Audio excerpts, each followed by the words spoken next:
जी, नमस्ते, वंदे मातरम। आज दिन है 19 अक्टूबर 2022 बुधवार और व्याख्या नंबर 115। अ, वैद्य निर्माण क्रांति आयुर्वेद विषय पर आलोचना सत्र में स्वागत है आप सबका। और चैनल को जो है, जिस चैनल पर आप ये सुनेंगे उसका नाम है स्वस्थ समृद्ध परिवार। सब्सक्राइब करें, बेल आइकन भी प्रेस करें ताकि आपको ऐसी ऑडियोज और बहुत सी, मतलब मैं क्या बताऊं, ऐसी ऐसी वीडियोस आपको देखने को मिलेंगी अब इस चैनल पे वैद्य गणों की।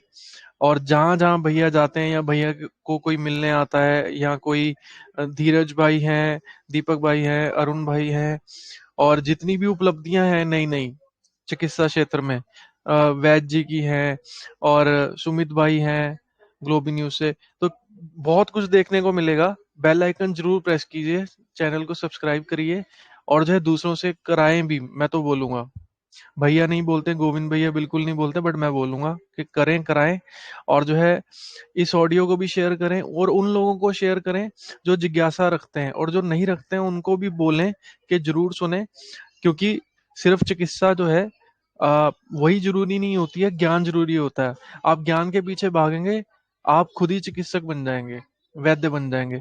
तो वो करें। और विषय जो है आज का 115 नंबर व्याख्यान का बताएंगे दीपक भाई। वंदे मातरम। बहुत बहुत धन्यवाद। आप सभी श्रोतागण का मैं स्वस्थ समृद्ध परिवार की ओर से आप सभी का हृदय से बहुत बहुत स्वागत करता हूं। और वैद्य श्री सत्यवान नायक जी का सभी कर्णधारों की ओर से, स्वस्थ समृद्ध परिवार की ओर से मैं हृदय से बहुत बहुत स्वागत करता हूं इस मंच में। तो आज का विषय आपको पता है, आप सभी को कल जो बयान वायु पे विषय चल रहे थे, वैद्य जी उसकी भूमिका बनाए, कल कुछ बातें बताए। आज उसी बयान वायु पर विस्तार से चर्चा करेंगे, उसकी क्रिया प्रतिक्रिया शरीर में, उसका क्या आधार है, हमारे शरीर का ये क्या करता है बयान वायु, और भी इसका विश्लेषण बड़ी ही गूढ़ता से वैज्ञानिक तरीके से वैद्य जी आज इसका करेंगे। धीरे धीरे इस बयान वायु के बारे में और समझते जाएंगे कि जैसा कि वैद्य जी ने कल भी कहे थे कि अगर भी आप इस पंच वायु की जो वैज्ञानिकता है इसको समझ लेते हैं तो आपको चिकित्सा करने में बहुत मदद मिलेगी, बहुत अच्छे से रोग के कारण को, रोग कैसे होता है, और उसके माध्यम से आप समझ पाएंगे, फिर औषधियों को ढूंढने में आपको मदद मिलेगी। तो बहुत ही सटीक तरीके से सही निशाना लगेगा। तो ये सारी चीजें समझेंगे। मैं एक छोटी सी बात यहाँ पे जोड़ना चाहता हूँ, ऐसा मेरे मन में आ रहा है इसलिए बता रहा हूँ कि जैसे जो व्यान शब्द है, जो पद है, आयुर्वेद में ऐसा लिखा है अष्टांग हृदय में कि जो व्यान वायु है, मनुष्य की जितनी भी क्रियाएं होती है, सब सारी क्रियाएं इसी वायु के अधीन होता है। और फिर ये आयुर्वेद में ऐसा संबंध है। फिर मैंने इसी व्यान वायु को मैंने वेदों से जोड़ के देखा, तो वेदों में एक मंत्र आती है, गायत्री मंत्र, जिसको आप सभी जानते हैं, ओम भूर्भुवस्वः तत्सवितुर्वरेण्यम भर्गो देवस्य धीमहि धियो यो न प्रचोदयात्। तो इस मंत्र में जो स्वह पद आता है, स्वह, तो यह स्वह का जो जो पद है, इसका संबंध व्यान वायु से संबंधित है, व्यान शब्द से संबंधित है। जैसे कि वैद्य जी ने कभी कहा करते थे कि यथा पिंडे तथा ब्रह्मांडे, जैसा हमारे शरीर में होता है वैसा वैसा ही ब्रह्मांड में होता है। जो एक गायत्री मंत्र है, इस मंत्र का, इस वेद मंत्र का सृष्टि में बहुत बड़ा योगदान है, सृष्टि को बनाने में, इस जगत को बनाने में बहुत बड़ा योगदान है। तो उसी में जो स्व शब्द है, यह स्व शब्द परमात्मा के लिए आता है, ईश्वर के लिए आता है। तो उसमें ऐसा कहा गया कि जो स्व शब्द है यह व्यान स्वरूप है। स्व को कहा व्यान स्वरूप है, अर्थात जो परमात्मा है व्यान स्वरूप है। जैसे व्यान वायु हमारे पूरे शरीर में विद्यमान है, उसी तरह जो यह जो स्व से जो व्यान वायु संबंधित होता है, इससे यह इसका निष्कर्ष निकलता है कि परमात्मा जो ईश्वर है वो सभी जगह, इस सृष्टि में सभी जगह विद्यमान है। तो सोचिए कि जो आयुर्वेद है कैसे संबंधित होता है, एक शास्त्र का दूसरे शास्त्रों से कैसे संबंध होता है, उसका क्या निष्कर्ष निकलता है। एक शास्त्र से जब हम दूसरे शास्त्र में जाते हैं तो उसके समझने के तरीके और विधि बदल जाती है। तो सोचिए कि एक एक शब्द, एक एक जो बातें होती, कितनी गूढ़ता से हमारे ऋषियों ने इसको लिखा है। तो यह जो भी मैंने बताया बयान स्वरूप जो स्व शब्द है, ये गायत्री मंत्र के जो आध्यात्मिक भाष्य है, जैसे वेदों में 3 तरह के भाष्य मुख्यतः देखने को मिलता है, आदि दैविक भाष्य, आध्यात्मिक भाष्य और फिर उसके होते हैं आदि भौतिक भाष्य। तो उसी में आध्यात्मिक भाष्य में स्व शब्द के बारे में ऐसा बयान स्वरूप, जो कि संपूर्ण जगत को, जो विविध प्रकार से, जो संपूर्ण लोकों के जो स्वामी है, आनंद स्वरूप है, आनंद को प्राप्त कराने वाले जो जगदीश्वर और परमात्मा है, उसके लिए बयान स्वरूप का एक विशेषण दिया गया है वेदों में। तो बड़ा ही एक संबंध है आयुर्वेद के साथ, जब हम वेदों को जोड़ते हैं तो बड़ा ही आनंद आता है शास्त्रों को पढ़ने में। तो मेरे मन में आज आया, मैंने ऐसा पढ़ा तो आप सभी के बीच में बताया। तो बड़ा ही अच्छा लगता है जब हम इस तरह से ऋषियों के ज्ञान विज्ञान को समझते हैं। तो इसी विषय पे आज वैद्य जी व्यान वायु के बारे में और भी बहुत ही अच्छी अच्छी बातें बताएंगे कि यह जो व्यान है हमारे शरीर में, इसकी क्या भूमिका है, ये क्या क्या करते हैं, अगर ये विकृत हो तो क्या क्या रोग होते हैं, ये सब भी चीजें बताएंगे। तो ज्यादा समय ना लेते हुए तो मैं इस सत्र में वैद्य जी का बहुत बहुत स्वागत करता हूं और मैं निवेदन करूंगा कि वैद्य जी आज का जो विषय बयान वायु है भाग 2, इस पर प्रकाश डालें और हम सभी को ज्ञानित करें। वंदे मातरम।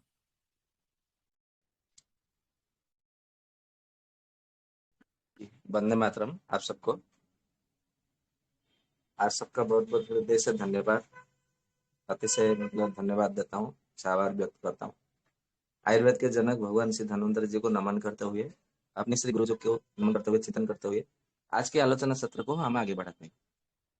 जैसे अभी दीपक भैया ने बड़े सरलता से, सुगमता से बताया कि ज्ञान वायु जो है स्व, गायत्री मंत्र का स्व इस अक्षर के साथ, इस शब्द के साथ में संबंधित है।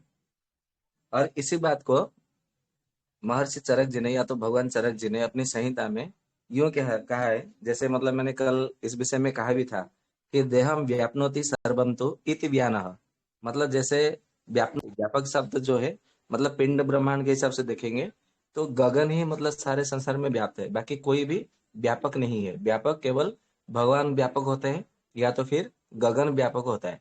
ठीक उसी तरह हमारे शरीर में केवल ये व्यान वायु ही व्यापक है। इसके लिए इसको व्यान ये व्यापक है, और न यानी कि आत्मा की भांति व्यापक है। यदि ये जहाँ पे व्यापक नहीं होगा, संचरण नहीं होगा, वहां पे आपको शून्यपन मिलेगा। चरक संहिता में चरक जी ने ऐसा कहा है, इसके लिए इसका नामकरण व्यान रखा गया है। तो ये आकाश से संबंधित है। और ये जो स्व लोक है, जो स्व शब्द, कल मैंने कुछ लोकों के विषय में भी बोला था कि भूर भुवः स्वः मह जनः तपः सतम, ये जो 7 लोक है। तो भू यानी कि ये जो हमारा जो भूमि है, धरित्री या तो धरती, धरणी, वसुमती, वसुंधरा आदि जो जितने सारे नाम है, पृथ्वी, जितने सारे नाम है, ये सब भूलोक के नाम है। इसके ऊपर जो है वो भूवल लोक है। इसको, जिसको हम आकाश या तो जो भी बोलते हैं, उसके ऊपर जो है वो स्वलोक है, ऐसा कहा जाता है। उसके ऊपर फिर महलोक है, जनलोक है, तपलोक है, सत्यम लोक है। कोई कोई विद्वान ऐसा विद्वान पंडित बोलते हैं कि जो स्वलोक है वो स्वर्ग लोक है। स्वर्ग लोक को अपभ्रंश या तो विकृत करके, विकृत तो नहीं, अपभ्रंश करके, उसका अपभ्रंश शब्द है स्व, ऐसा उन्होंने कहा है। या तो फिर स्व में जो विसर्ग लगता है, वो विसर्ग ही व्याकरण के शास्त्र के अनुसार वो स्व का विसर्ग जो है वो र और ग ऐसा हो करके उपसर्ग बन गया है, उसका आंशिक शब्द ऐसा कहा जाता है। या तो पूर्णांत शब्द ऐसा बन गया है, ऐसा बोलते हैं जो पाणिनि व्याकरण जो पंडित होते हैं, व्याकरण शास्त्री जो पंडित होते हैं, वो ऐसा बताते हैं। तो उन्होंने ऐसा कहा है, चरक जी अपने सूत्र में एक श्लोक बताया है, जिसका हम आज सूत्र के रूप में लेते हैं। तो सूत्र में चरक जी ने ऐसा कहा है कि आकाशस्य यथा नान्तः सूर्यैरप्यवगम्यते तद्वद आरोग्य प्रदानस्य नान्तो वे विद्यते क्वचित। इसका अर्थ यह है कि जिस तरह आकाश का कोई अंत नहीं है, इसके लिए आकाश का जो एक नाम है अनंत, क्योंकि उसका अंत नहीं है, इसके लिए उसका एक नाम अनंत पड़ गया है। ठीक उसी तरह जैसे अनंत का अंत आकाश का या तो गगन का, या तो यूं कहे कि स्वलोक का, स्वर्ग में रहते हैं देवता। ऐसा कहते हैं कि आकाशस्य यथा नान्तः सूर्यरपि अवगम्यते, सूर्य अपि अवगम्यते, यानी कि सूर्य यानी कि देवता, सारे देवगण जो हमारे जो 33 कोटि, यानी कि 33 करोड़ नहीं, 33 कोटि, जो 33 प्रकार के जो देवता है, वो सारे के सारे 33 प्रकार के देवता कहाँ रहते हैं? तो स्वर्ग में रहते हैं। आकाश में, आकाश मार्ग में रहते हैं, ऐसा कहा जाता है कि अवगम्यते, वो वहां से आवागमन करते हैं, मतलब आते जाते रहते हैं स्वर्ग में जाने आने के लिए, परंतु उनको भी इसका आकाश का पता नहीं है, अंत का पता नहीं है।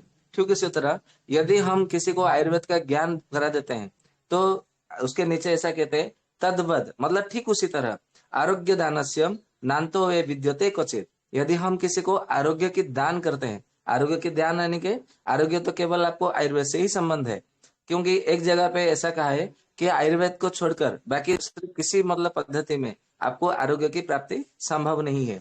जितने सारे पद्धति आप मतलब देख लीजिए, भले होम्योपैथी हो, एलोपैथी हो, नेचुरोपैथी हो, जितने सारे पैथी है, किसी भी पद्धति से, किसी भी पद्धति चिकित्सा पद्धति से आपको आरोग्य की प्राप्ति नहीं हो सकती।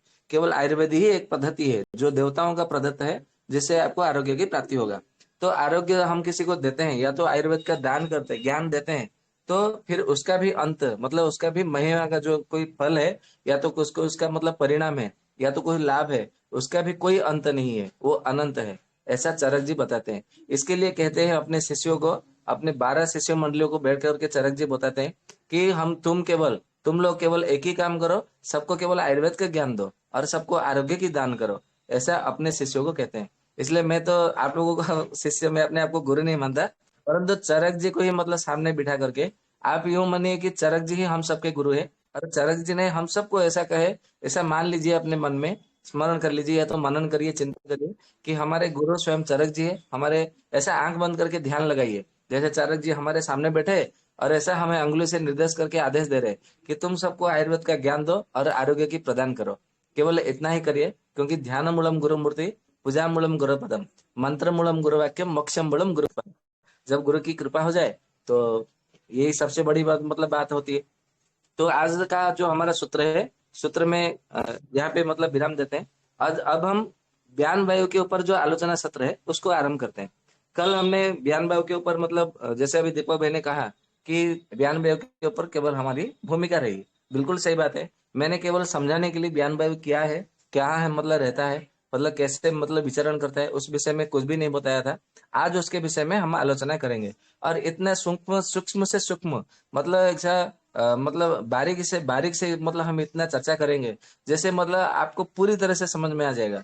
ऐसा मतलब समझ में आएगा कि आप आंख भी बंद करेंगे तो भी आपको मतलब ऐसा लगेगा, हाँ हमारा बयान भाई वैसा, मतलब हम सांस ले रहे, नाक से सांस ले रहे, और यहाँ हाँ ये उस अवयव में पहुंचा, फिर वहां से इस भाग में गया, फिर उस भाग से फिर उस भाग में गया हमारे शरीर में, फिर मतलब वो बाहर निकला। ये पूरा पूरा एकदम मतलब आप कहानी जोड़ सकते हैं।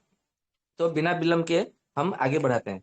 तो ये बयान वायु मतलब क्या करता है, सबसे पहले उसका कार्य मतलब देखते हैं कि बयान वायु का कार्य क्या है, उसका नामकरण क्या हुआ था, उसके हमने मतलब देख लिया। तो अभी कार्य देखते हैं। तो कार्य के विषय में ऐसा कहते हैं चरक जी कि जैसे मतलब पूरे संसार को, पूरे ब्रह्मांड को गगन आवृत करके रखा है, ठीक उसी तरह पूरे शरीर को बयान वायु ने आवृत कर रखा है। यानी कि उसने, जैसे मतलब कोई छोटे बच्चे को हम मतलब माँ की गोद में छोटा बच्चा कितना सुरक्षित रहती है, कभी कभी पिता के गोद में सुरक्षित नहीं रहती, लेकिन माँ की गोद में बच्चा जो शिशु है पूरा एकदम मतलब सुरक्षित रहता है, उसको कोई चिंता करने की कोई आवश्यकता नहीं है। जैसे हमारे आंखों को किसने गोद ले रखा है, ना हमारे पलके, दोनों जो आंखों के पलके होते हैं, ये हमारे पलके हमारे आंखों को गोद में ले रखे हैं।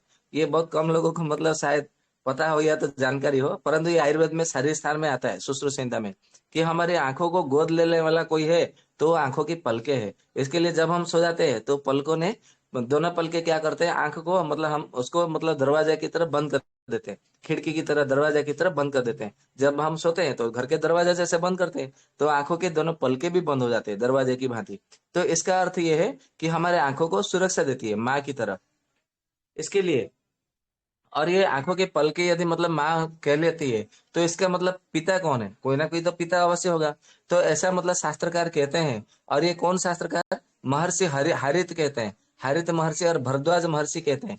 भरद्वाज महर्षि वही है जो कि रामायण काल में आप देखेंगे तो वहां पे भरत जी मतलब राम जी का साथ में मिलन हुआ था, और वहां से उन्होंने पादुका लेके आए थे। और वो भरद्वाज जी जो मतलब वही है जो चरक संहिता में पढ़ेंगे पहले अध्याय में, ये यही भरद्वाज महर्षि जो है इंद्र के मतलब अपने भगवान इंद्र से मतलब संपूर्ण आयुर्वेद की शिक्षा प्राप्त ग्रहण किया था। तो यही भरद्वाज ही मतलब बताते हैं कि एक निमि नाम का मतलब एक राजा है, मतलब वो तो बाद में मतलब राजा का मतलब घटना हो सकता है, मुझे नहीं मालूम इस विषय में। परंतु जैसा मतलब शास्त्रों में कहा गया है, मैं वैसा ही ज्यों का त्यों आपके सामने बताता हूँ। तो निमि जो मतलब है, एक निमि नाम का निमि करके एक काल ज्ञान में आता है। काल ज्ञान में हम जब काल ज्ञान के ऊपर चर्चा करेंगे, तो ये निमि के विषय में बड़ी रोचक कथा है, वो मैं आपको बताऊंगा। तो निमि वहां पे सबके मतलब आंखों में, पलकों के पास वो निमि राजा मतलब पिता की भांति रहता है, जो कि पलकों को सुरक्षित देती है, और पलके हमारे आंखों को सुरक्षित देते हैं, सुरक्षा देते हैं। तो ये बात है। अभी ज्ञान वायु क्या करता है ना, जो हम मतलब चाहे मनुष्य हो, पशु हो, पक्षी हो, चाहे कीड़े हो, मकोड़े हो, सरीसृप हो, कोई भी हो, वो सारे जो चलते हैं, फिरते हैं, घूमते हैं, या तो फिर मतलब जो कूदते हैं, या तो फिर जो मतलब बोलते हैं ना लॉन्ग जंप, हाई जंप, मतलब ये सब सारे जो क्रिया जो होती है, क्रियाएं प्रतिक्रियाएं होती है, वो सब, और प्रसारण करना, संकुचन करना, ये सब के सब जो कार्य है, ये व्यान वायु के तहत ही होती है। यदि व्यान वायु विकृत हो गया, तो ये चलना फिरना बिल्कुल बंद हो जाता है। जैसे मतलब किसी को पैरालिसिस हो गया, ये जो पक्षबद्ध हो जाता है, पक्षाघात हो जाता है, या तो फिर पैरालिसिस, जो भी मतलब जितने अर्धित बात है, मन्यास्तंभ, हनुस्तंभ, अर्धित, मुखार्धित, मतलब अववाहक, विश्वची आदि जितने सारे मतलब, जितने सारे जो मतलब वायु है, उनमें से जो खंजत्व, मुखत्व, गदगदत्व, मिनिमित्व, निमित्त और पंगुत्व, खंजत्व, ये सारे के सारे जो बात है, आक्षेपक बात, ये सब मतलब कौन है, ये सब व्यान वायु के विकृत होने से कारण ही मतलब होते हैं। इसके लिए यदि व्यान वायु आपका विकृत नहीं हुआ, तो आपको कभी पैरालिसिस नहीं होगा, कभी अर्धित नहीं होगा, कभी हन्नोस्तम, मनोस्तम, अववाहक, विश्वची, खंजत्व, मुखत्व, गदगदत्व, मिनित्व, ये जो बोलते हैं ना कि आजकल बच्चे आटिज्म हो गए, आटिज्म हो गया, आटिज्म का शिकार हो गया। ये आटिज्म क्यों हुआ? ये आटिज्म इसलिए हुआ क्योंकि गर्भ के मतलब समय, गर्भधारण के समय उसका जो माता का, उसका व्यान वायु विकृत हुआ था, और उस समय आपने चिकित्सा नहीं की। और चिकित्सा मतलब कैसे करेंगे? आप तो एलोपैथी के चक्कर में पड़े रहते हैं कि हम वहां जाएंगे, हॉस्पिटल में जाएंगे, तो सरकार की तरफ से हमें 5,000 मिलेगा, मेरा बच्चा अच्छे मतलब डिलीवरी हो जाएगा। अब बताइए, जब 20-25 साल पहले जब हॉस्पिटल ही नहीं था, तो बच्चा क्या मतलब, आप लोग मतलब सब, मुझे लगता है क्योंकि मेरा जन्म तो घर पे हुआ है, तो मेरा ऐसा मानना है आप सबका भी जन्म घर पे ही हुआ होगा। इसमें कोई शंका नहीं है कि इसमें कोई मतलब द्विमत नहीं है, बेमत नहीं है। सारे के सारे मतलब इस बात को स्वीकार करेंगे कि हाँ, हम सबका तो घर घर पे ही जन्म हुआ था। तो यदि आपका सबका घर में जन्म हुआ था, आपके पिताजी माताजी का घर घर पे जन्म हुआ था, उनके माताजी मतलब आप जितना पीछे पीछे जाएंगे, सबके सबके जो है घर पे ही जन्म हुआ था। जब चरक जी के समय में घर पे जन्म हुआ, सुश्रुत जी के समय में घर पे जन्म हुआ, धनवंतर जी के समय में, बागवट जी के समय में, मतलब कोई ना कोई, आप किसी ना किसी वैद्य का मतलब नाम ले लीजिए, किसी ना किसी महापुरुष का नाम ले लीजिए, सबके सब घर पे जन्मे। तो फिर आज मतलब ऐसा क्या मतलब विज्ञान आ गया, जो कि मतलब हम विज्ञान को मतलब अज्ञान को विज्ञान समझ करके हम घर छोड़ करके बाहर मतलब जा रहे हैं। क्योंकि आयुर्वेद में मतलब दृष्टि में देखेंगे, जब हम गर्भाव क्रांति के ऊपर पढ़ेंगे, आलोचना करेंगे सारे स्थान में, तो वहां पे साफ साफ स्पष्ट भाव से लिखा है कि जो गर्भवती महिला है, उनको पहाड़ नहीं चढ़ना चाहिए, सीढ़ी मतलब नहीं चढ़ना चाहिए। परंतु इसका अर्थ है नहीं कि परिश्रम नहीं करना है, परिश्रम करना है, परंतु इतना कठोर परिश्रम नहीं करना है। और उसके साथ में मतलब आपको पीठ के बल पर नहीं सोना है, ये भी ध्यान में रखना है। मैं कुछ कुछ बातें आपको, क्योंकि ज्ञान वायु से संबंध है, इसके लिए मैं बता रहा हूँ, जिससे आपको समझ में बड़ी मतलब सरलता हो जाएगी, सहज हो जाएगी। अरे अरे, ज्ञान वायु का इतना सारा काम है, मतलब ये सब मतलब आपको समझ में आ जाएगा। इसको एक कहानी की भांति मैं इसको गूंथने का प्रयास कर रहा हूँ, बाकी और कुछ नहीं है। तो ये जो मतलब नियम है गर्भाव क्रांति में, गर्भावस्था में, कि इसको मतलब पीठ के बल पे मतलब लेटना नहीं है। आप जब हॉस्पिटल में जाएंगे, तो सबसे पहले क्या करते हैं, आपको पीठ पे बल पे सुलाते हैं। किस लिए? आपका सोनोग्राफी कराना है अब्डोमेन का, कि बच्चा कैसा है वो जानने के लिए, कितने मतलब हफ्ता हो गया, कैसा है, उसकी स्थिति कैसी है, ये जानना है। तो आपको पहले पेट के बल पर लेटाते हैं। सबसे पहली बार तो मतलब गलत वहीं पे हो गया, क्योंकि आपको तीसरे महीने में सोनोग्राफी कराना है, 5वें महीने में सोनोग्राफी, 7वें महीने में सोनोग्राफी, 9वें महीने में सोनोग्राफी। ये 4 बार आप जो सोनोग्राफी कराने जा रहे हैं, 4 बार आप आधा घंटा लेट रहे हैं पेट के बल पे। सबसे पहले तो गलती आपकी वहीं हो जाती है। जब आप पेट के बल पे सोते हैं, तो सुश्रुत संहिता में महर्षि सुश्रुत ने कहा है, जब कोई मतलब गर्भवती स्त्री पेट के बल पर सोती है, तो उसका जो नाभि का जो नाल होता है ना, वो बच्चे के गले में अटक जाता है। फिर वो मतलब आपको बार बार सुलाया जाता है, बार बार अधिक मात्रा में सुलाया जाता है। फिर आपको तकलीफ होती है, मतलब घुटना से होती है, या तो सांस अवरुद्ध होती है, तो आप भी घर में क्या करते हैं, सो जाते हैं। हाँ, वो सोनोग्राफी तो कराया, तो मैं तो वहां पे पेट के बल पे सोई थी। तो यहाँ पे घर पे सो जाने से क्या हो जाता है? कुछ नहीं हो सकता, क्योंकि डॉक्टर ने कुछ नहीं, मतलब डॉक्टर ने तो मुझे सुलाया था। ये सब मतलब आजकल के मतलब ये भ्रम है, क्योंकि धारणा ही नहीं है कि प्रकृत ज्ञान क्या है, विकृत ज्ञान क्या है। जब आपको प्रकृत ज्ञान ही मतलब नहीं होगा, तो विकृत ज्ञान को ही आप प्रकृत ज्ञान मान के चलेंगे। ये मतलब बात है। जैसे मतलब किसी को अंधेरा और उजाला के विषय में कोई उसको मतलब अंधकार और आलोक प्रकाश, उसके मतलब दोनों के विषय में कुछ भी ज्ञान नहीं है। जब उसको मतलब आप अंधकार को ही आप जो बोलेंगे ना कि इसी का नाम प्रकाश है, और अंधकार को आप मतलब बोल देंगे प्रकाश, और प्रकाश को बोल देंगे अंधकार, तो वो जो मतलब जो व्यक्ति या तो मनुष्य, वो दिन मतलब जीवन भर वही रटा रहेगा कि अंधकार को प्रकाश बोलेगा, प्रकाश को अंधकार बोलेगा। क्योंकि ये हमारी मानसिकता है। इसके लिए, क्योंकि हमें प्रकृति ज्ञान का मतलब अंदाजा नहीं, अनुमान नहीं है, जानकारी नहीं है, इसके लिए हम विकृत को ही प्रकृत मान लेते हैं। ये हमारी मतलब दुर्बलता है, या तो यूं कहे कि हमारा मतलब एक दुर्भाग्य है, यूं कहे तो। जब मतलब बच्चा मतलब बार बार होती है, तो वहां पे बयान वायु विकृत हो जाती है। तो आप हॉस्पिटल जाते हैं, तो ये तो एलोपैथी वाले, मॉडर्न साइंस वाले प्राण वायु, अपान वायु, उदान वायु, बयान वायु, इन सब के विषय में उनको जरा भी ज्ञान नहीं है, रत्ती भर भी ज्ञान नहीं है। वो तो केवल बोलते हैं कि सेल मतलब होता है, सेल से सारे ऑर्गन बन जाते हैं, ऑर्गन से फिर मतलब सेल तैयार होते हैं, वो बन जाते हैं, फिर आपका बॉडी बन के तैयार हो जाता है। तो फिर मतलब मैंने एक प्रोफेसर को बोला कि आप जब मतलब सेल से ही मतलब सारे ऑर्गन बन जाते हैं, तो आप फिर ऐसा क्यों नहीं करते कि किडनी का ट्रांसप्लांट करने के लिए दूसरी किडनी लेकर आओ, हार्ट का ट्रांसप्लांट कराना है, आंख का ट्रांसप्लांट कराना है, लिवर का ट्रांसप्लांट कराना है, ये जो सारे के सारे जो ट्रांसप्लांट कराते हैं, आप ट्रांसप्लांट क्यों कराते हैं? आप तो सेल मतलब आप मतलब बनाइए, और सेल से मतलब ऑर्गन बनाइए, फिर वो अपने आप में मतलब आपको मतलब ट्रांसप्लांट कर देंगे। दूसरे को मतलब मार करके, मतलब दूसरे को परेशान करके, हैरान करके ट्रांसप्लांट करने की क्या जरूरत है? या तो फिर उसके जो शरीर में मतलब सेल मतलब जो है, उसको मतलब उसमें से कुछ ऑर्गन बनाइए। सेल तो होते हैं ना। आप तो बोल रहे हैं कि प्रति क्षण, हर पल, मतलब हर क्षण में सेल्स बनते हैं, फिर वो मर जाते हैं, नष्ट हो जाते हैं। तो मरने से पहले उसका ऑर्गन बना लीजिए। तो फिर वो बेचारे चुप हो जाते हैं, उनके पास कोई उत्तर नहीं होता, कोई जवाब नहीं होता, क्योंकि उनको भी मालूम है हम जो बोलते हैं वो सारे के सारे गलत है। परंतु वो गलत मतलब ऐसा मतलब तोते की तरह रटा दिया गया कि वो गलत को अभी मतलब गलत भी नहीं बोल सकते। तो इसमें हमारी क्या गलती है? हम जो सही है वो सही को ही बोलेंगे, गलत को तो हम सही बोले ही नहीं सकते, बोल ही नहीं सकते। तो ये दिक्कत की बात होती है। तो जब बयान वायु विकृत होती है, किसको पता चलेगा? न जो नाड़ी देखता है, जो वैद्य है, उसको पता चलेगा कि आपका बयान वायु विकृत हुआ है, आपका प्राण वायु विकृत हुआ है। ये वैद्य को पता चलेगा, किसी डॉक्टर को पता नहीं चलेगा।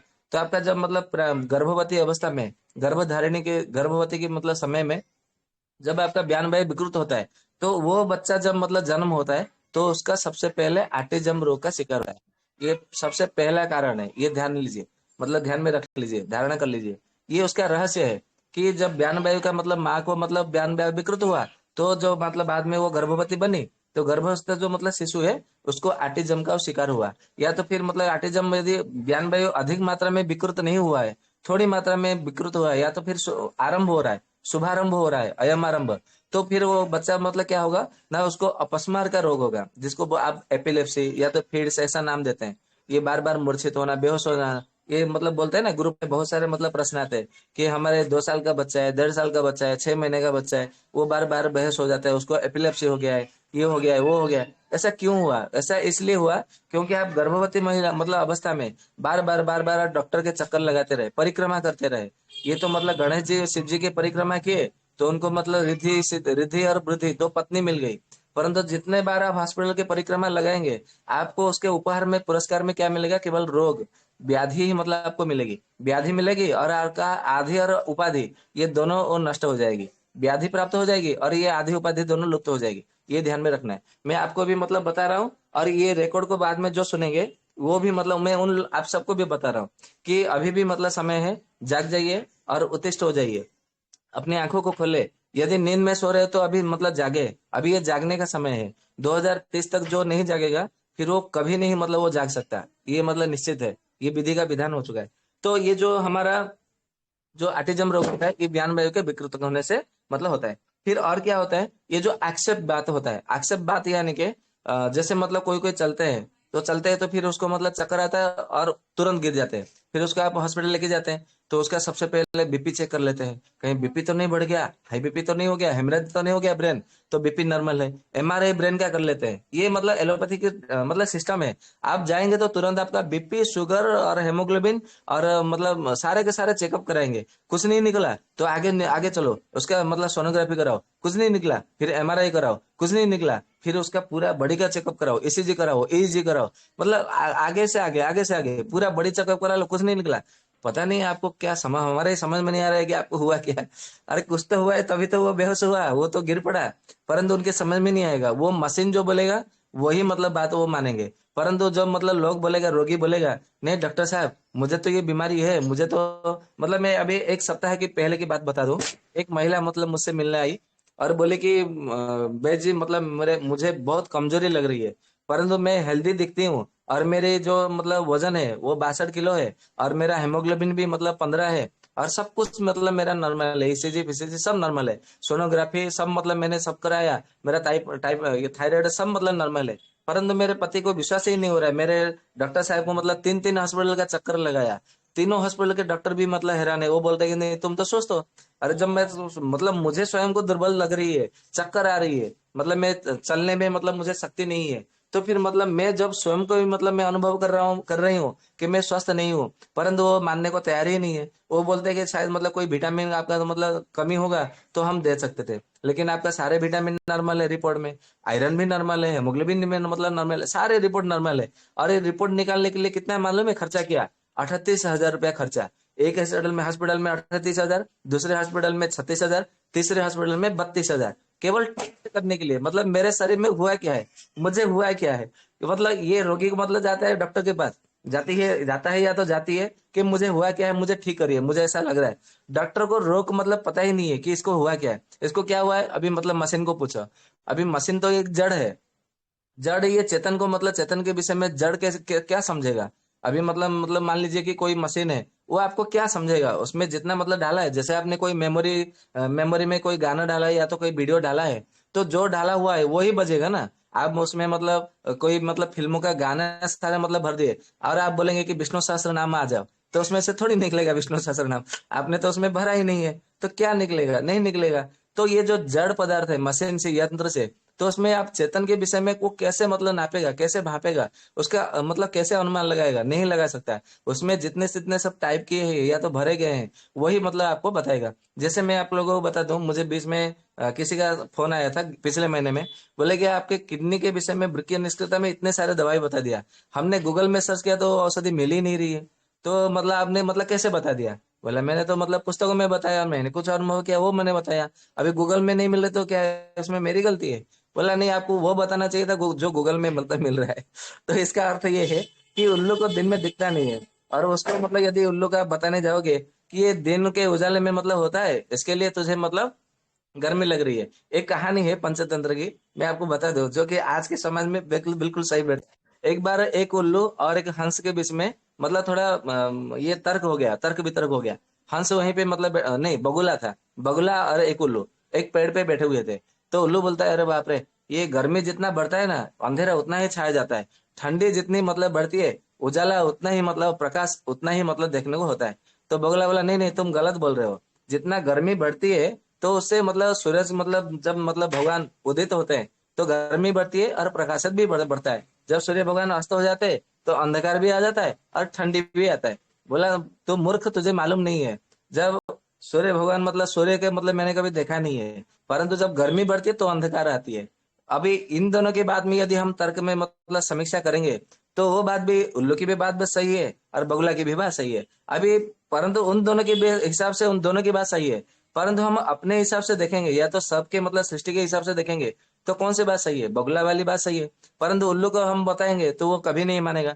ठीक उसी तरह ऐसा मतलब कुछ लोग ऐसा मानते हैं कि जो गूगल में कुछ कुछ औषधियां जो मिलती है वही औषधियां आयुर्वेद की है, बाकी तो मतलब कोई बोलता है ना तो वो औषधियां आयुर्वेद की नहीं हो सकती, वो सब गलत है, वो ऐसा मतलब मनगढ़ंत कहानी है, मन में ऐसा मतलब बोल दिया है, ऐसा उन लोग को लगता है। तो ये मतलब दिक्कत है हमारे भारत में।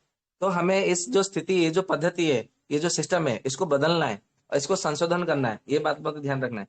तो ये जो हम जो चलते फिरते हम अचानक गिर जाते हैं, या तो मतलब कोई कोई मतलब लोग आप देखेंगे कि उनका बीपी नॉर्मल है, मतलब हेमोग्लोबिन भी सही है, सब कुछ सही है, परंतु उनको मतलब चक्कर आता रहता है, जिसको मतलब एलोपैथी में बत्ती को बोलते हैं, और आयुर्वेद में भ्रम रोग संभ्रम रोग उसको बोलते हैं। और उसको भी मतलब 7 भागों में भागा बांटा गया है, वातज पित्तज कफज द्वंद्व सन्निपातज रक्तज क्षयज, ऐसे मतलब करके उसका 7 भागों में बांटा गया है भ्रम रोग को। परंतु ये जो भ्रम रोग मतलब जब पुराना हो जाता है, मतलब जब सर में चक्कर आना, ये जब पुराना हो जाता है तो यही मतलब रोग क्या करता है, आक्षेप बात को मतलब प्रकट करता है। और ये जो आक्षेप बात जब मतलब हो जाता है तो फिर एलोपैथी चिकित्सा में जाते हैं तो उनको सारे के सारे रिपोर्ट नॉर्मल मिलते हैं। वो बोलते हैं पता नहीं चलता है अभी इसको मतलब हुआ क्या। अभी इसको हुआ ये है कि उसका बयान वायु विकृत हुआ है, तब जाके ये मतलब ये स्थिति हुई है। तो जब तक आप उसके बयान वायु को ठीक नहीं करेंगे तो आप उसके मतलब रोग जो है वो कभी ठीक नहीं होगा। आप देखेंगे कुछ कुछ पैरालिसिस मतलब आपको मतलब उनका बयान वायु सबसे पहले विकृत हुआ, और हम मतलब क्या कर रहे हैं, त्रयोदशांगुल दे रहे, एकांग वीर रस दे रहे, और वातकुलांतक रस दे रहे, योगेंद्र रस, रसराज रस, वसंत कुसुमाकर रस, और ये अर्धांगवातारी रस, प्रक्षाघातारी गुगुल, ये जितने सारे मतलब है त्रयोदशांग गुगुल, ये सब मतलब हम दे रहे हैं, परंतु हमें परिणाम नहीं मिलता है। परिणाम कैसे मिलेगा, क्योंकि आपका तो बयान वायु विकृत हुआ है, आपने बयान वायु को अभी तक ठीक नहीं किया, तो परिणाम कैसे मिलेगा, कहाँ से मिलेगा। यही मतलब दिक्कत है कि हमें परिणाम अच्छे से अच्छे नहीं मिलते। हम केवल ये देखते हैं कि मतलब पक्षाघात में ये पक्षाघात हो गया, अभी आयुर्वेद में पक्षाघात में क्या क्या औषधि लिखा है, हम केवल औषधि के पीछे पड़े रहते हैं, यही दिक्कत है। इसलिए मैं बार बार मतलब बार बार बोल रहा हूँ कि आप सबसे पहले कारण को खोजिए कि इसका कारण क्या हुआ है। कारण मतलब जब तक आप नहीं खोजेंगे, क्योंकि आयुर्वेद कहता है कि सबसे पहले कारण को नष्ट करना है, हेतु को नष्ट करना है, हेतु के मतलब विपरीत में जाना है, व्याधि के विपरीत जाना है, क्रिया के विपरीत आपको क्रिया करनी है, तब जाके वो रोगी जो है स्वस्थ होगा। मतलब आपको उल्टा चलना है। जैसे बोलते हैं ना कि तू दाल दाल में पात पात, ये आयुर्वेद की ही मतलब ये उक्ति है कि यदि रोग यदि दाल दाल में चलता है तो मतलब वैद्य को क्या करना है, उसके पात पात में मतलब पत्ते पत्ते में चलना चाहिए, ये ध्यान में रखना है। यदि वो मतलब ये दाल से दूसरे दाल में वो मतलब यदि जम कर ले गया, कूद गया, तो आपको क्या करना है, आपको उड़ के जाना है, आपको कूदना नहीं है, आपको उड़ के जाना है दूसरे पत्ते में। क्योंकि एक पत्ते से वो पत्ते में आप मतलब कभी देखेंगे एक सांप होता है हरे रंग का, ग्रीन कलर का, वो ये पेड़ से वो पेड़ में वो उड़ के हुए जाता है। आप कभी देखेंगे, मैंने कई बार देखा है, जब मैं गांव में रहता था, मतलब 10वीं कक्षा तक जब मैं गांव में पढ़ रहा था नाना जी के गांव में, तो वहां पे मैंने देखा था नाना जी के बहुत सारे मतलब बाग बगीचे होते थे। वो कोई भी साग सब्जी खरीद कर नहीं आते थे, वो मतलब उनके बाग बगीचे में ही होते थे। मैं भी मतलब वहां पे खेती का काम करता था। तो बचपन में बाल्यावस्था में वो सारा का सारा जो अनुभव है अभी काम में आ रहा है। तो जो आक्षेप जो बात है, पक्षाघात हो, पक्षाघात जो भी जो, वो व्यान वायु के विकृत होने से ये होता है। ठीक उसी तरह हमारी आंखें जो बंद होती है या तो फिर हमारी आंखें एकदम खुली की खुली रहती है, तो बोलते हैं ना कि मतलब आप फिल्मों में देखेंगे कि एक मतलब जो क्या बोलते हैं उसको, नायक और नायिका मतलब हीरो हीरोइन को देखते हैं तो ऐसे मतलब उनकी आंखें फटी की फटी रह जाती है, बोलते हैं ना कि फटी की फटी रह गई। तो ये व्यान वायु को वहां से मतलब विकृत किया जाता है। और जब व्यान वायु मतलब अधिकतर विकृत किया जाता है तो सबसे पहले आप मतलब देखेंगे कि उनका स्मृति नष्ट हो जाएगा। यदि आप विकृत भाव से यदि बयान को विकृत किया, बयान वायु को, तो आपके स्मृति को भ्रंश कर देगा, स्मृति शक्ति को नष्ट कर देगा, आपकी धारणा शक्ति को नष्ट कर देगा। परंतु यही क्रिया यदि आप मतलब ध्यान के माध्यम से, प्राणायाम के माध्यम से, त्राटक के माध्यम से यदि करते हैं तो आपको स्मृति शक्ति को जागरूक करता है, धारणा शक्ति को उजागर करता है, मतलब धारणा शक्ति को वो बढ़ा देता है, वृद्धि करती है, ये मतलब होती है। इसलिए कोई भी जो कार्य है आप प्राकृतिक ढंग से करिए, वो आपके लिए मतलब फायदेमंद है, लाभकारी है, गुणदायक है। परंतु यदि आप विकृत भाव से करेंगे तो आपके लिए वो क्षतिकारक है, नुकसानदायक मतलब सिद्ध होता है, ये ध्यान में रखिए। तो ये इसका मतलब मुख्य क्रिया है। मैं पहले फिर से बता देता हूँ, मतलब बयान वायु का मतलब मुख्य मुख्य कार्य क्या है। तो मतलब चलना, फिरना, घूमना, कूदना,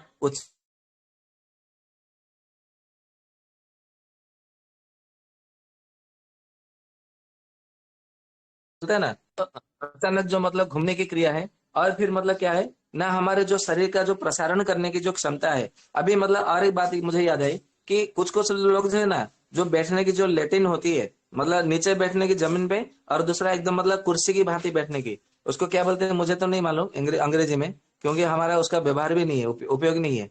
तो वो कुर्सी पे मतलब जो लेटिन है वो उसमें मतलब सीटिंग लेटिन में बाथरूम में बैठते हैं, क्योंकि वो नीचे बैठ ही नहीं पाते, उनका घुटना मुड़ ही नहीं पाता है।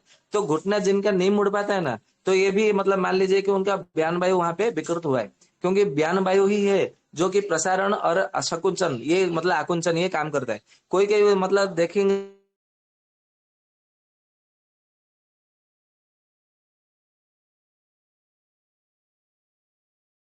मतलब बंद भी नहीं कर पाते और मुट्ठी को पूरी तरह से खोल भी नहीं पाते, ये मतलब दिक्कत होती है। तो ये मतलब किस कारण बस होती है, ये इसलिए होती है कि उनका व्यान वायु विकृत हो गया है। तो हमें केवल ये नहीं ध्यान रखना है कि उनको महायोगराज दे दो, त्रयोदशांग दे दो, एकांग बीरस दे दो, पुनर्नवादी गूगल दे दो, सेनाथ गूगल दे दो, केसर गूगल दे दो, अमृता गूगल दे दो, फिर ये दशमूल काढ़ा, महाराष्ट्रनादि काढ़ा, अश्वगंधा रिष्ट, ये सब मतलब हम दे के उसको ठीक नहीं कर सकते। और यदि मतलब ठीक भी किए तो कुछ दिनों के लिए ठीक होगा, नहीं तो कुछ दिनों के बाद में, कुछ साल के बाद में फिर से यथा पूर्वम तथा परम हो जाएगा।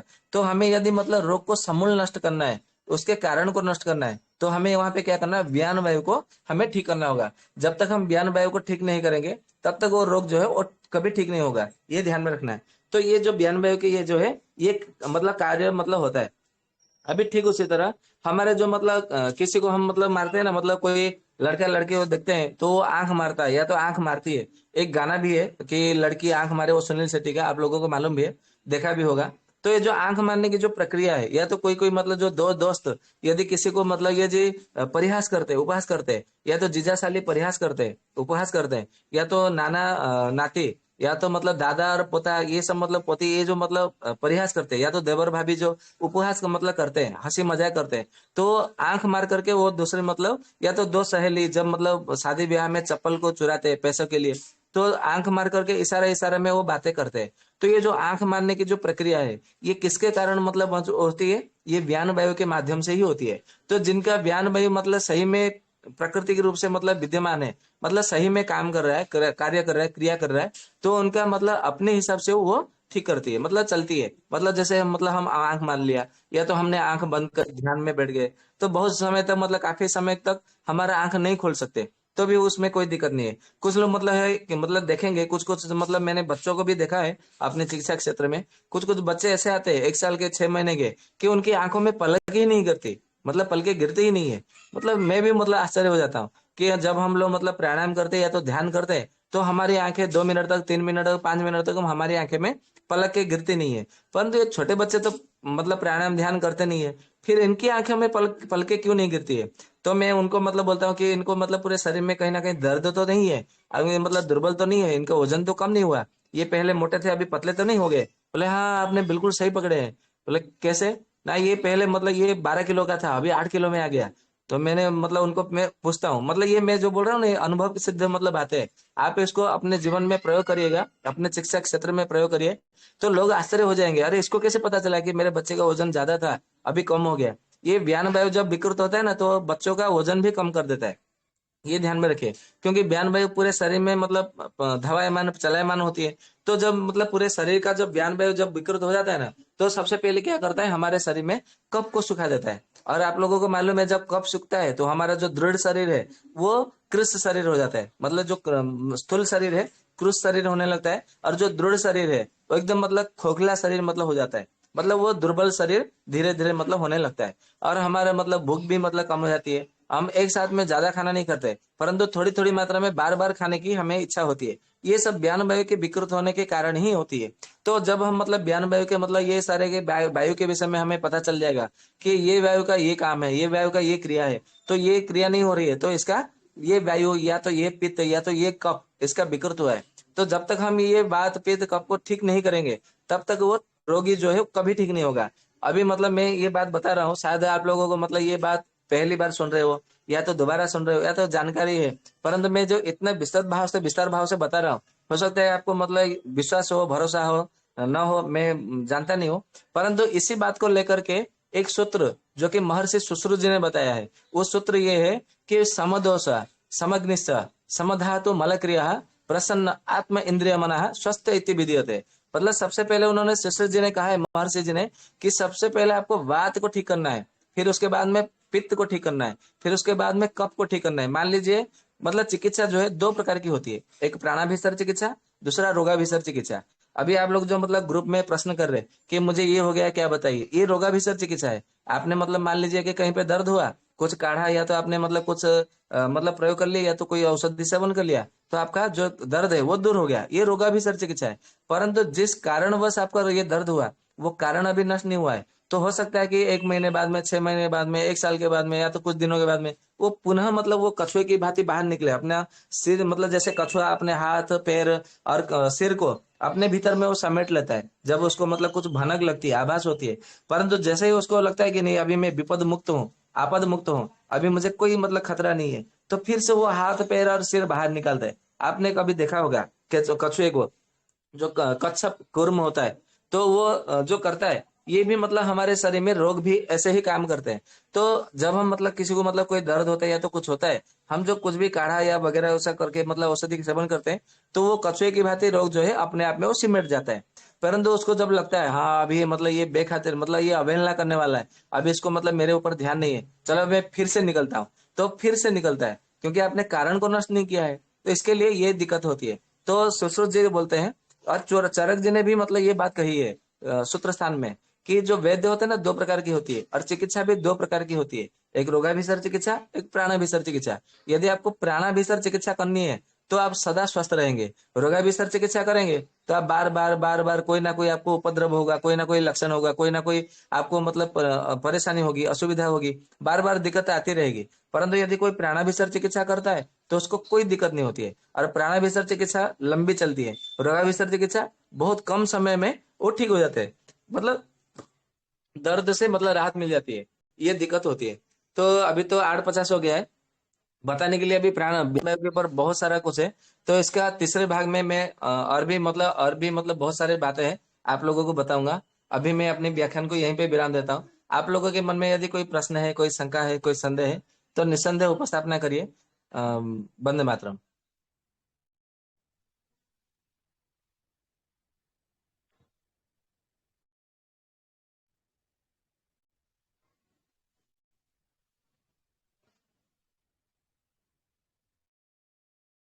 क्या बात है, किसी का भी प्रश्न नहीं है आज?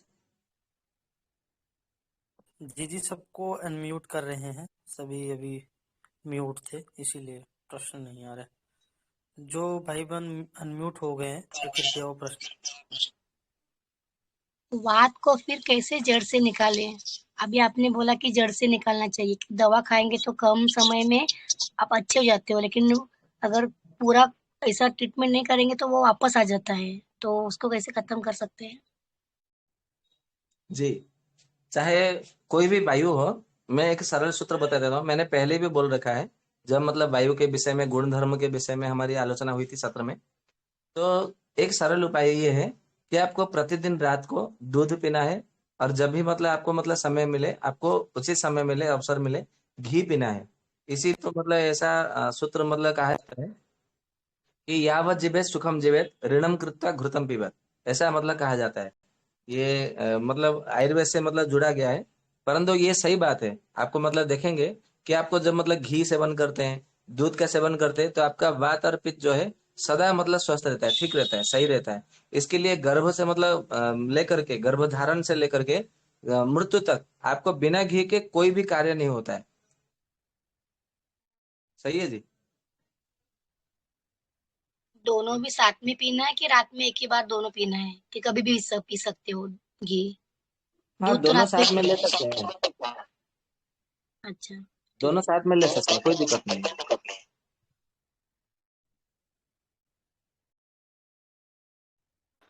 वंदे मातरम।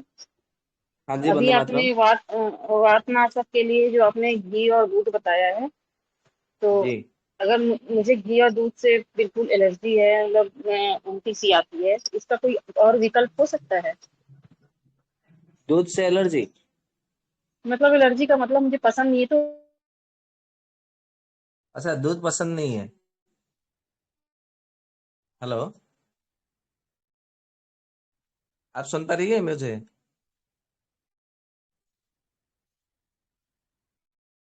खुशी जी। जी सुन रही हूँ। आप जी सुन रही हूँ। जी जी, क्या जी, क्या बोले आप, फिर से दोबारा बोलिए।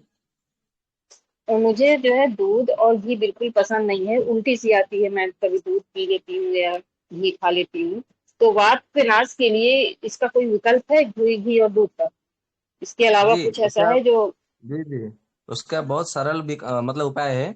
वो ये है कि आयुर्वेद में एक सूत्र है वात नाश के लिए, ऐसा कहा गया है कि वात नाशा या मर्दनम, कि आपको यदि अपने वायु को मतलब सारे शरीर में जितने सारे वायु है, सबको यदि मतलब सम्मान करना है, तो एक सप्ताह सप्ताह के एक दिन आपको पूरे शरीर में ½ लीटर जो तेल है आपको ऑब्जर्व कराना है, मतलब अवशोषित कराना है। आप इतना तो कर सकते हैं, या तो फिर प्रतिदिन स्नान करने से पूर्व आपको पूरे शरीर में तेल की मालिश करें, क्योंकि चरक जी ने कहा है कि नित्यम अभ्यंगम आचरित, प्रतिदिन आपको अभ्यंग करना है तेल से, फिर मतलब आपको आधे घंटे बाद में स्नान करना है। आप ये उपाय भी करेंगे तो भी आपका वायु समान रहेगा। जी। अच्छा वैद्य जी, हाँ जी। नमस्ते, वंदे मातरम। जी नमस्ते, वंदे मातरम। अभी थोड़ी देर पहले मैंने आपसे फोन पे पूछा था, तो वो एक बुखार जिनको आया हुआ है, अमृता आसव और दसमूल क्वाथ और महासुदर्शन क्वाथ आपने बताया था देने के लिए, पीने के लिए, पर जी वो कुछ भी मुंह में ले रहे हैं तो उनको उल्टी हो जा रही है। जी। जी, बस बुखार इतना है आया ना, हुआ है। इतना ही है ना। हाँ जी, हाँ जी। वो जी, जो अमृतरिष्ट उनके हाँ पास जी, है, उनको उनको ऐसा करिए कि अम्र पहले सबसे पहले कि इलायची उनके मुंह में दे दीजिए, बराबर। या तो घर में कुछ मतलब हाँ। मिट्टी है, गेरू मिट्टी या तो मुल्तानी मिट्टी, ऐसा कुछ है घर में? नहीं, गेरू मुल्तानी मिट्टी तो नहीं मुल्तानी है। मिट्टी तो हर घर में होता ही होता है, मतलब मुंह में लगाने के लिए रखते हैं ना, चेहरे को चमकाने के लिए।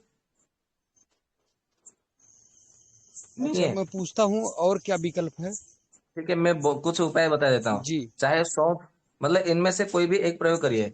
चाहे सौंफ हो, या तो मुल्तानी मिट्टी हो, या तो स्वर्ण गेरू शुद्ध हो, ये वो ले लीजिए, या तो फिर इलायची या तो धनिया, बराबर। इनमें से कोई एक ले लीजिए।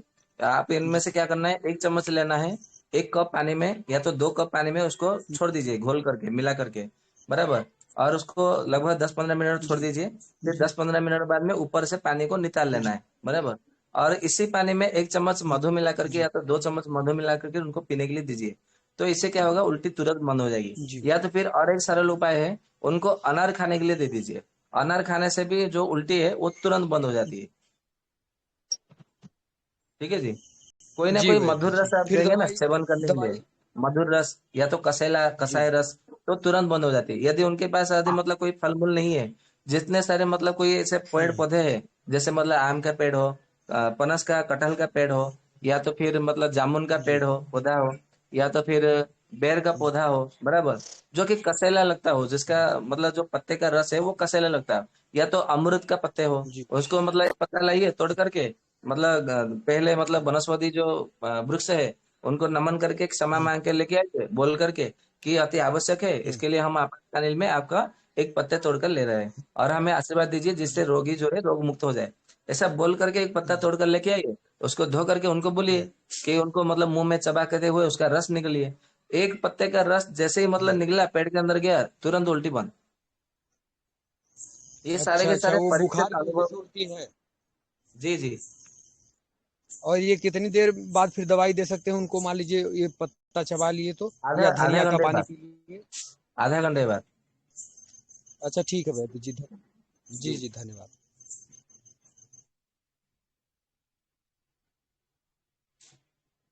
वंदे मातरम बैद जी। जी। वंदे मातरम, वंदे मातरम।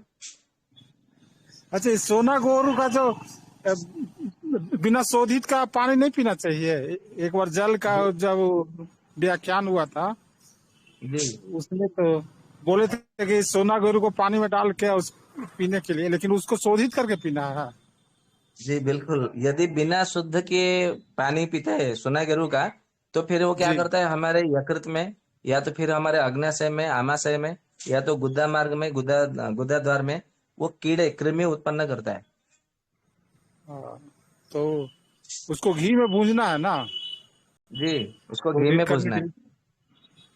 तो उस समय का व्याख्यान में तो इतना डिटेल्स नहीं हो पाया था शायद, नहीं, सोना वो तो गेरू को। केवल जल के ऊपर विषय था ना, तो मैंने केवल जल के विषय में बताया था। जब मैं किसी स्वर्ण गेरू के विषय में किसी दिन बोलूंगा, तो उसका स्वर्ण गेरू को कैसे शोधन करना है, कैसे प्रयोग करना है, किन किन रोगों में कैसे उसका प्रयोग करना है, कितनी मात्रा में देनी है, उस सब विषय बताऊंगा। मेरी मतलब ऐसा है कि मैं जो विषय में बोलता हूँ तो उसी विषय से संबंधित जो जो बातें हैं वही मैं बताता हूँ, दूसरे दूसरे बातें नहीं बताता हूँ। फिर नहीं तो क्या होगा, आपके मन में सब द्वंद्व उत्पन्न हो जाएगा। अरे ये बताते वो बताते, कौन से बात को हम ग्रहण करें। ये दिक्कत ना हो, द्वंद्व ना हो, दुविधा ना हो, इसके लिए मैं जो बात बताता हूँ तो उसी के संबंधित ही बातें बताता हूँ। जी जी। तो सूद करके पानी में डालना है और पीना है ना, सोना गेरू। जी जी जी जी। वैद जी प्रणाम। हाँ जी प्रणाम। वंदे मातरम।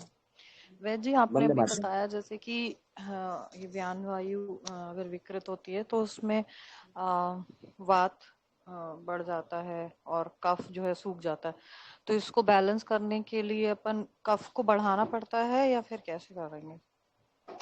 हाँ, कफ को भी बढ़ाना पड़ता है क्योंकि वायु कभी बाहर नहीं निकलेगा। तो फिर कफ को बढ़ाने के लिए या फिर इस वायु को बैलेंस करने के लिए अपन को क्या चीजें डेली खानी चाहिए या लेना चाहिए?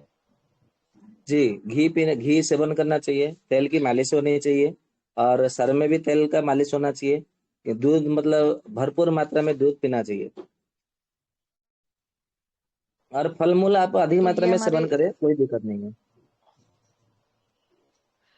ये मतलब हमारी रोजमर्रा हमें यही चीजें सेवन करना है तो उससे बैलेंस हो जाती है चिकित्सा कराने के बाद या फिर बिना चिकित्सा के भी?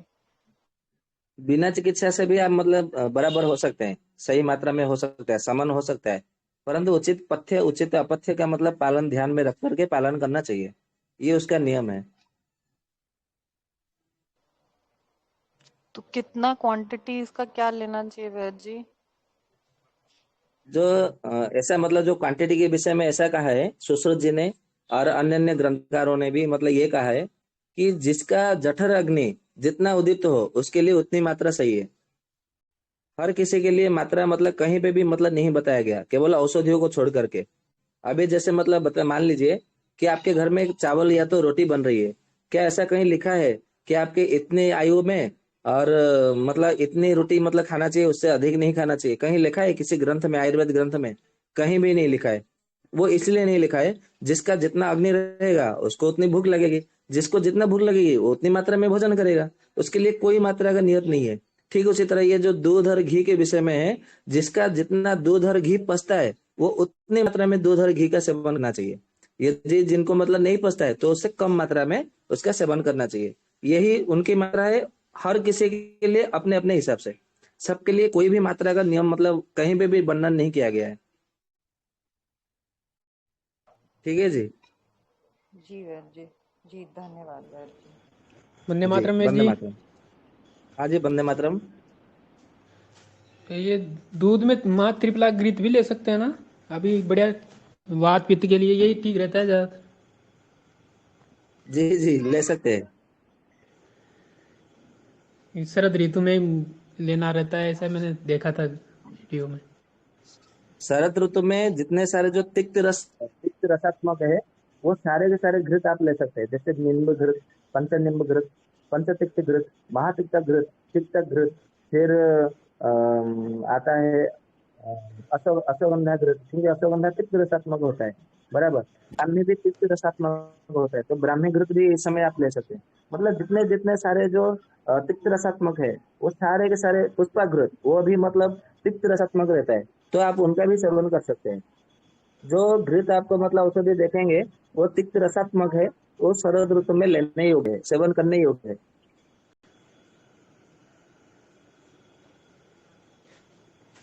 तो इसको कैसे लेना रहेगा, मतलब खाने के पहले या खाने के बाद दूध से?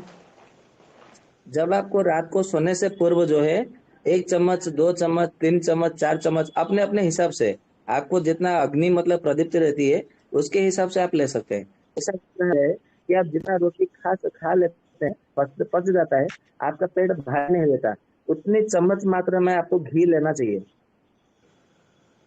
जी।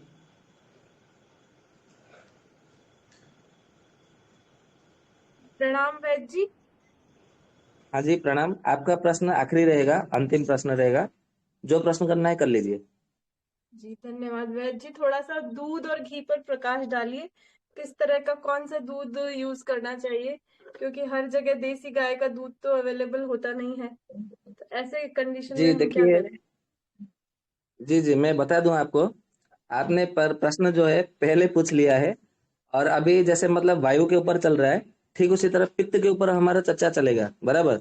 तो जब पाचक पित्त के ऊपर जब चर्चा चलेगी ना, उसी समय दूध, घी, छाछ, शहद और खाने पीने के विषय में सब कुछ, आहार विहार के विषय में पूरा लंबा सत्र चलेगा। केवल पाचक पित्त के ऊपर हो सकता है 2 महीना तक सत्र चले, तो इसलिए थोड़ा धीरे धीरे, ज्यादा नहीं, केवल 15 दिन तक रुक जाइए, उसमें आपको सब बता दूंगा, क्योंकि अभी मैं 2-3 मिनट में बता पाना संभव नहीं। जी वैद्य जी, धन्यवाद। ठीक है। तो जी दीपक भैया है तो देख लीजिए। जी जी भैया, वैद्य जी बहुत बहुत धन्यवाद।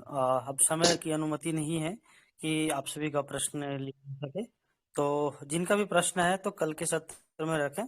कृपया ध्यान रखें कि 8:59 के बाद कोई प्रश्न ना करें, जिससे कि जो वैद्य जी आगे के सत्र में जाते हैं और भी भाइयों को सिखाने के लिए, तो उनको भी समय पे वो ज्ञान मिल सके और वैद्य जी भी समय पे पहुंच सके। तो आज के सत्र के लिए वैद्य जी का बहुत बहुत धन्यवाद, और काफी ही तथ्यात्मक रोचक बातें आज हम सभी को बयान वायु पर जानने को मिला, समझने को मिला। तो और भी बहुत सारी विशेष बातें भी बची हुई हैं बयान वायु पे, जिस पर तीसरा भाग कल होगा और उसमें बताया जाएगा। तो कल आप सभी पुनः जुड़े और अधिक से अधिक संख्या में आए। हमें कम से कम इस संख्या को शतक बनानी है, तो कृपया अभी शतक बनाने में आप सभी योगदान दें, औरों को लाए, जिससे कि शतक संख्या जरूर हो, जिससे कि और हम सभी को प्रेरणा मिले और इस कार्य को करने में। तो शांति पाठ करके हम सभी सत्र का समापन करते हैं।